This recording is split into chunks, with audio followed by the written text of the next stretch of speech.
Hi friends, welcome to Indhu's kitchen. இன்னைக்கு நம்மளோட சேனல்ல ரொம்ப சிம்பிளா டேஸ்டான பிரெட் வாழைப்பழம் வச்சு ஒரு சூப்பரான ஸ்வீட் எப்படி செய்யறதுன்னு பார்க்கலாம்.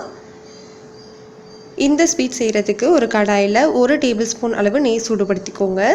நெய் சூடானதுக்கு அப்புறமா 3 மீடியம் சைஸ் வாழைப்பழத்தை ரவுண்டா இந்த மாதிரி கட் பண்ணிட்டு சேர்த்துக்கலாம்.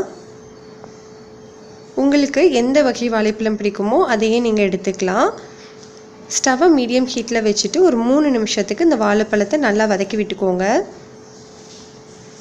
3 நிமிஷத்துக்கு அப்புறமா 1/4 டீஸ்பூன் அளவு மஞ்சள் தூள், 3 டேபிள் ஸ்பூன் அளவு சர்க்கரை சேர்த்துக்கலாம்.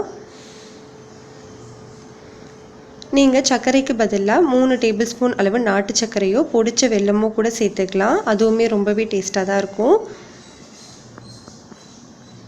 இதை இப்போ ஒரு 5 நிமிஷத்துக்கு நல்லா வதக்கி விட்டுக்கோங்க. வாழைப்பழம் எல்லாமே நல்லா மசிஞ்சு வரணும். வாழைப்பழம் எல்லாமே நல்லா மசிஞ்சு இந்த மாதிரி ஒன்று சேர்ந்து வரணும். வந்ததுக்கு அப்புறமா இதில் 1/2 டீஸ்பூன் அளவு ஏலக்காய் தூள் சேர்த்துக்கோங்க. சேர்த்துட்டு நல்லா மிக்ஸ் பண்ணி விட்டுக்கலாம்.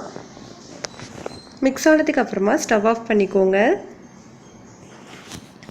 ஸ்டவ் ஆஃப் பண்ணதுக்கு அப்புறமா 1/4 கப் அளவு துருவின தேங்காய் சேர்த்துக்கலாம். 5 பிரெட்டை ஓரங்களை கட் பண்ணிவிட்டு மிக்சியில் இந்த மாதிரி பவுடர் பண்ணி எடுத்துக்கோங்க.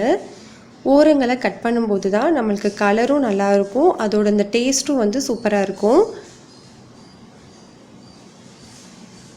பிரெட்டை சேர்த்ததுக்கப்புறமா நல்லா இந்த மாதிரி மிக்ஸ் பண்ணி விட்டுக்கோங்க.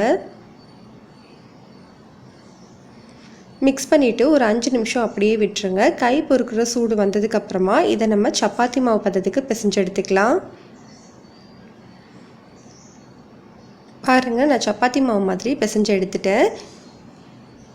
இந்த மாதிரி பிசைஞ்சதுக்கு அப்புறமா உங்களுக்கு எந்த சைஸில் வேணுமோ அந்த சைஸில் நம்ம சின்ன சின்ன பால்ஸாக உருட்டிக்கலாம். கையில் இது ஒட்டவே ஒட்டாது. சப்போஸ் ஒட்டுற மாதிரி இருந்தது அப்படின்னா நீங்கள் கொஞ்சமாக நெய் தடவிட்டு கூட இந்த மாதிரி உருட்டிக்கலாம். இதே மாதிரி நம்ம எல்லா பால்ஸையுமே உருட்டி எடுத்தாச்சு. இப்போ நம்ம ஒரு பணியாரக்கல் சூடுபடுத்திக்கலாம். கல் சூடானதுக்கப்புறமா எல்லா குழிகள்லையுமே கொஞ்சம் நெய் விட்டுக்கோங்க. நீங்கள் நெய்க்கு பதிலாக எண்ணெய் கூட யூஸ் பண்ணிக்கலாம். ஆனால் நெய் யூஸ் பண்ணும்போது நல்ல வாசனையாகவும் டேஸ்ட்டாகவும் இருக்கும். நெய் வந்து சூடானதுக்கப்புறமா நம்ம ரெடி பண்ணி வச்சுருக்கிற அந்த பால்ஸ் எல்லாத்தையும் ஒன்றா சேர்த்துக்கலாம். ஸ்டவ்வை மீடியம் ஹீட்டில் வச்சுட்டு ஒரு 30 செகண்ட் மட்டும் ஒரு சைடு வேக வச்சா போதும். சீக்கிரமே இது கலர் மாறிடும். அதனால் இந்த மாதிரி திருப்பி விட்டுக்கோங்க. மொத்தமாகவே இது 1லேருந்து 1.5 நிமிஷத்துக்குள்ளே சூப்பராக ரெடி ஆகிடும். பாருங்கள், அவ்வளோதான். எல்லா சைடுமே அந்த கோல்டன் ப்ரௌன் கலர் வந்துருச்சு.